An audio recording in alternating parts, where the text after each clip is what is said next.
Hello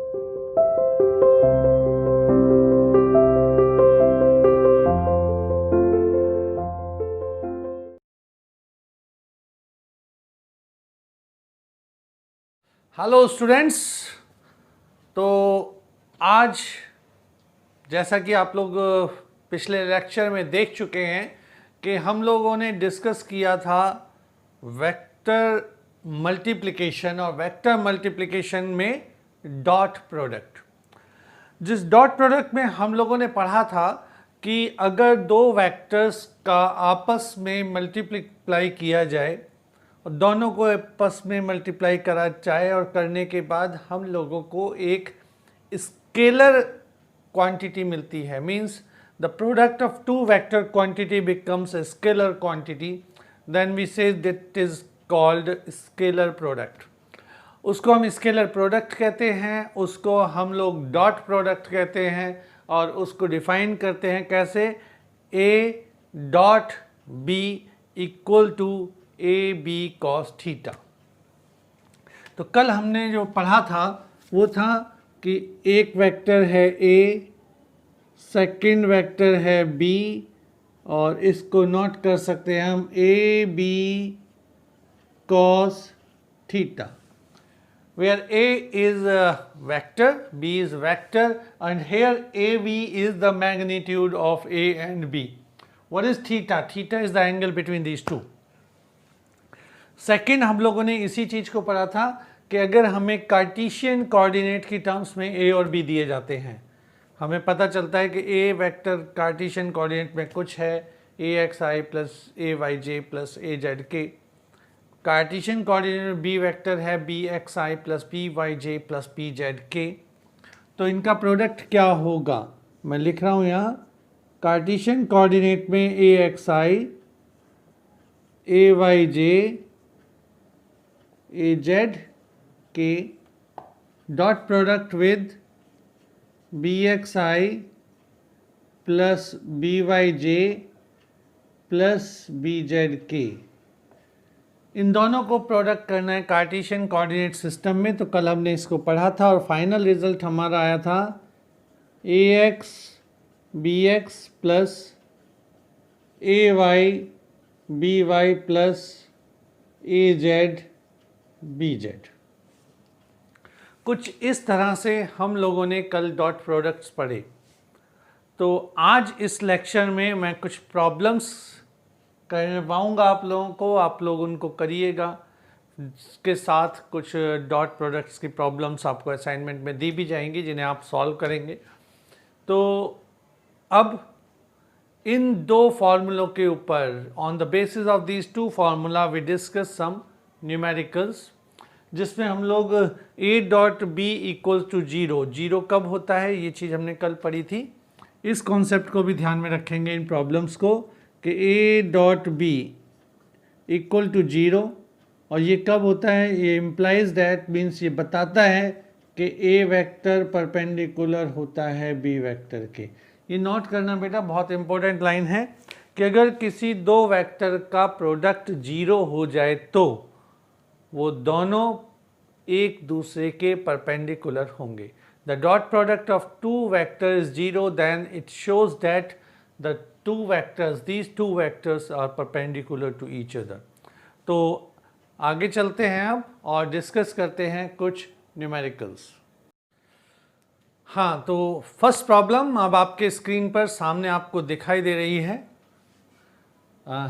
जैसा कि यहाँ दिख रहा है कि if A vector 2i plus 3j plus 8k, 2i plus 3j plus 8k is perpendicular to the vector of minus 4i 4j plus alpha k।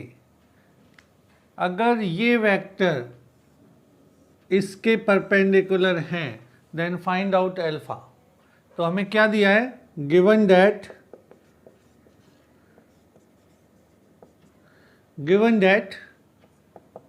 Vector a that is equals to 2i plus 3j plus 8k, ये given है, and this vector is perpendicular to another vector that is B, और B की value क्या है, -4i plus 4j plus alpha के। तो आप लोगों को ये बताना है कि what is the value of alpha. अगर ये कंडीशन है कि what is the value of alpha find out करना है, तो अभी थोड़ी देर पहले हमने डिस्कस किया कि अगर दो वेक्टर परपेंडिकुलर हैं तो उनका डॉट प्रोडक्ट क्या होगा, उनका डॉट प्रोडक्ट होगा 0।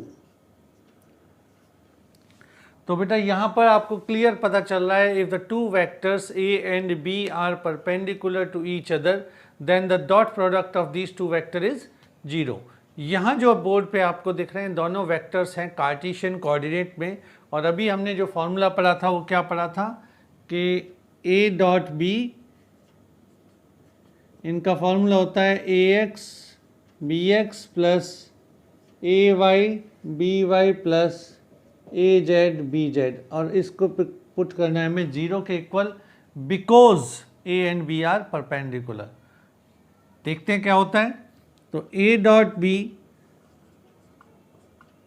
इक्वल्स टू, ये वेक्टर आ गया 2i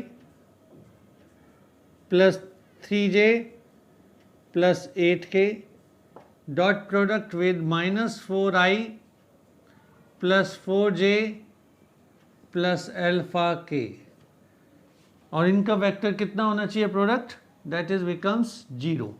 तो अगर इनका डॉट प्रोडक्ट 0 होगा तो नाउ आगे करते हैं, ax bx इंटू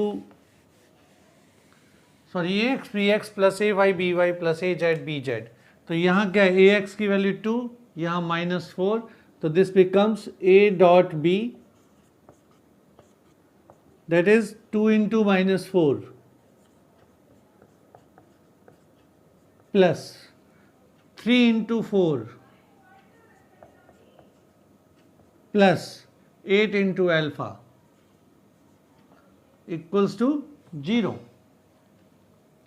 ये हो जाएगा -8 plus 12 plus 8 alpha equals to 0। This becomes +4 plus 8 alpha equals to 0, implies that 8 alpha is equals to -4, and the final is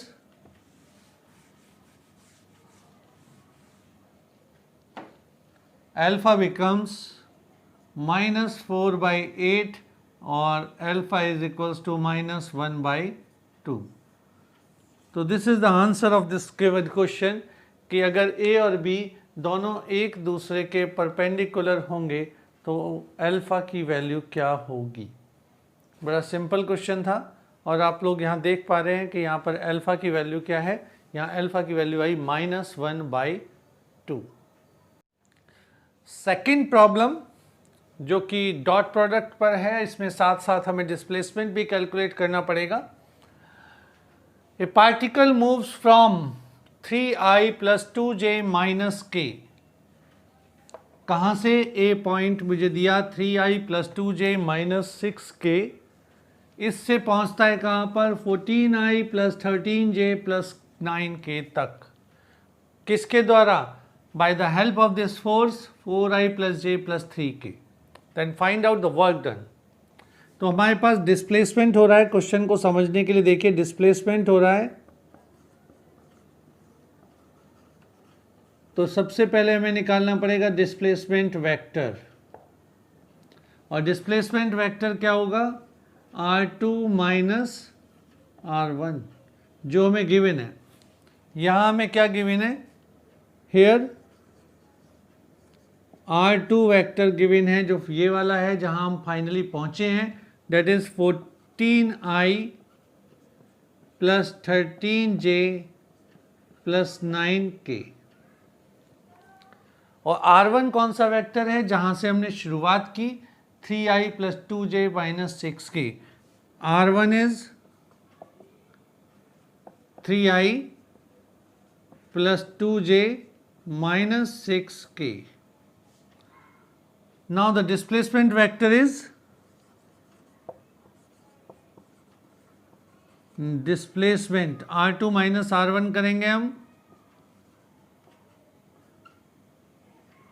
R2 लिखिए 14i plus 13j plus 9k minus 3i plus 2j minus 6k। हम लोग पहले भी इस तरह की problems कर चुके हैं। माइनस करने का तो बड़ा सिंपल सा कॉन्सेप्ट है, i में से i के टर्म्स को माइनस करना है, j से j को, k से k को। तो ऐसा करने पर क्या होगा, डिस्प्लेसमेंट वेक्टर आएगा और डिस्प्लेसमेंट वेक्टर की वैल्यू क्या आ जाएगी यहाँ देखते हैं। देन डिस्प्लेसमेंट वेक्टर बिकम्स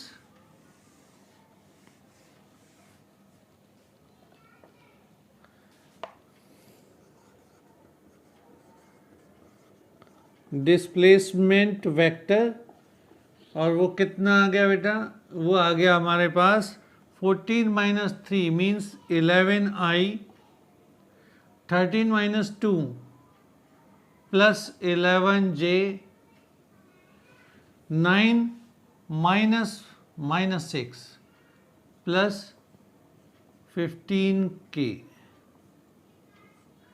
ये आपके पास डिस्प्लेसमेंट वेक्टर आ गया, जिसमें 14i में से 3i माइनस किया हम लोगों ने, 13j में से 2j माइनस किया, 11 आ गया, लास्ट में 9 में से माइनस किया -6, देन इट बिकम्स 15k। अब हमें पता है फोर्स क्या है, तो फोर्स देखते हैं, साथ के साथ नोट भी करते चलना वरना दिक्कत आएगी। तो now the force is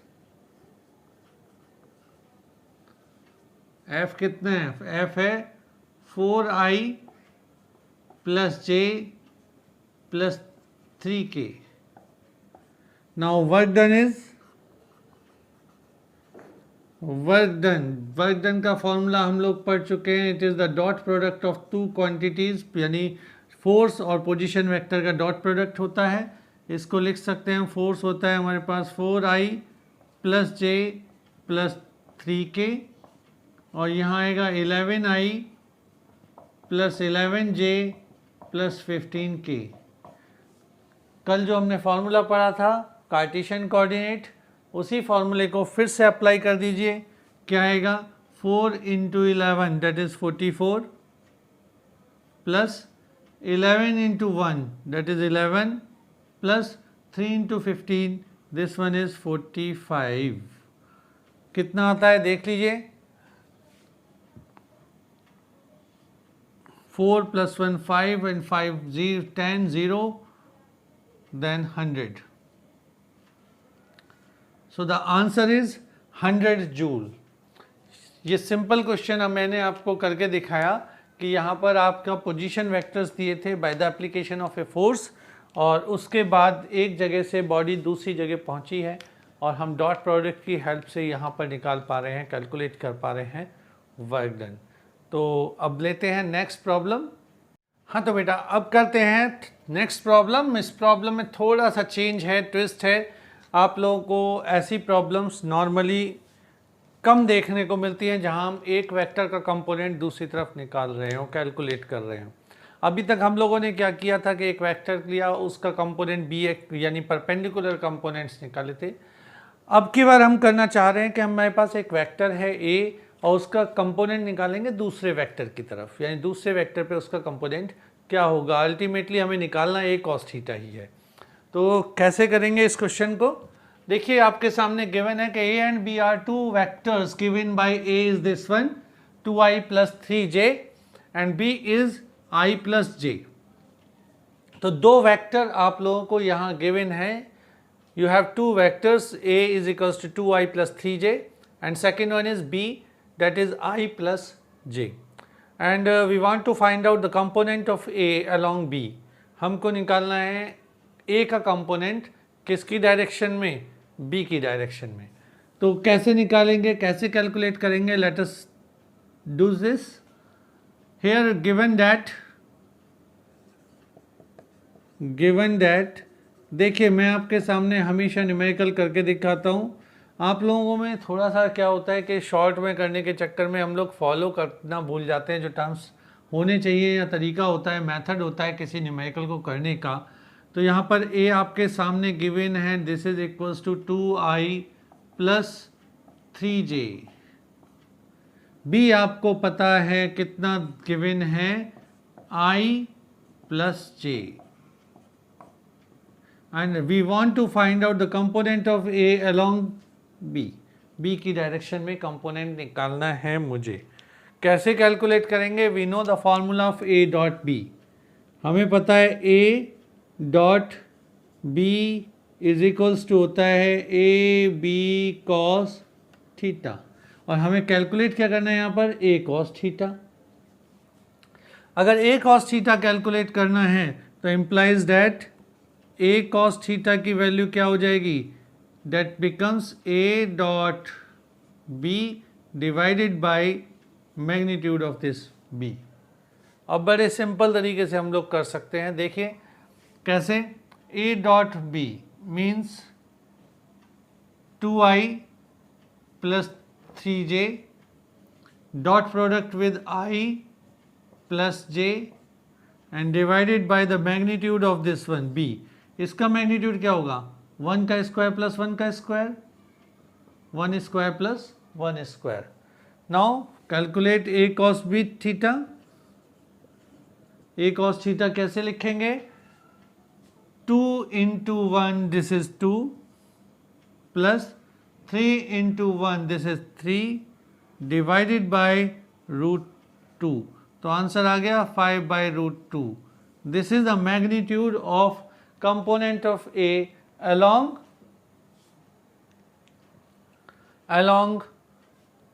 b। क्या आया, 5 रूट 2। तो हमारा आंसर आ रहा है बेटा यहाँ पर 5 by root 2 magnitude of a पर in the direction of b। तो नेक्स्ट प्रॉब्लम और देखते हैं आज कैसा होता है। उसको थोड़ा सा डिफरेंट प्रॉब्लम अभी लूँगा मैं, एनालिटिकल टाइप की प्रॉब्लम है वो, और एनालिटिकल प्रॉब्लम करने के बाद मैं इसको लीव करूँगा। आज के लेक्चर को यहीं हम छोड़ेंगे। आप लोगों को इसके साथ कुछ असाइनमेंट, कुछ प्रॉब्लम्स मैं दे रहा हूँ आज, जिन्हें आप कोशिश करना, सॉल्व करना, फिर हम डिस्कस करेंगे अगर वो कहीं पर दिक्कत करती हैं तो। हाँ जी, तो चलते हैं नेक्स्ट प्रॉब्लम की तरफ। इफ़ फॉर 2 वेक्टर्स, हमें दिए गए हैं 2 वेक्टर यहाँ पर, एक वेक्टर है a, दूसरा वेक्टर है b, इनका समीशन क्या है, a प्लस b, और ये कहते हैं a प्लस b परपेंडिकुलर है a माइनस b के, then find the ratio of a b। a और b का रेशियो बताना है अगर a प्लस b और a माइनस b एक दूसरे के परपेंडिकुलर हैं।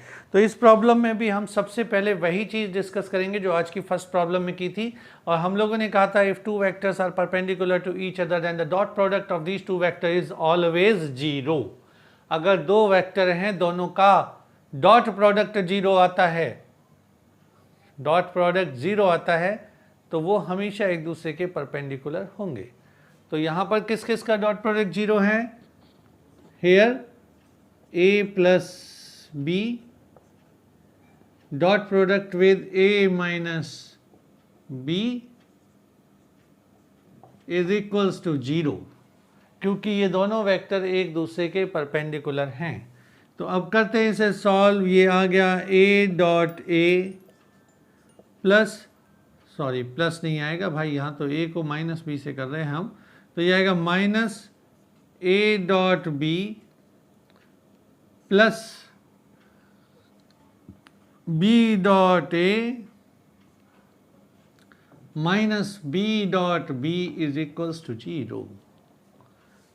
आ गया ना, बढ़िया सा लग रहा है। a dot a minus a dot b plus b dot a minus b dot b is equals to 0। अब देखिए यहाँ पर क्या हो रहा है बेटा, ये है a डॉट b और ये है b डॉट a। पिछले लेक्चर में हमने कहा था, इसको हम कह रहे थे कि जो डॉट प्रोडक्ट होता है वो a डॉट b इक्वल होता है b डॉट a के। तो हम ना जानते हैं कि वी नो डैट क्या a dot b equals to b dot a। अगर ऐसा होगा तो क्या होगा, ये प्लस का है माइनस का है, दोनों कैंसिल हो गए। हमारे पास क्या बचा, a dot a minus B dot B equals to 0। अब ए और ए के बीच का एंगल 0, बी और बी के बीच का एंगल 0, और तो क्या हो जाएगा, A square minus B square equals to 0। We can write it as A square equals to B square और implies that A equals to B. अगर ए और बी दोनों इक्वल होंगे तो इनका रेशो क्या होगा बेटा, इनका रेशो हो जाएगा a by b equals to 1, then the ratio of these two vector is always 1। तो आज के लेक्चर में हम लोगों ने डिस्कस किए 3 to 4 ये न्यूमेरिकल्स करे जो कि बेस्ड हैं डॉट प्रोडक्ट के ऊपर। लेक्चर के साथ कुछ अनसॉल्व्ड प्रॉब्लम्स मैं आज आपको प्रोवाइड कर रहा हूँ, उम्मीद करता हूँ कि आप लोग सॉल्व करेंगे। तो good luck, all the best.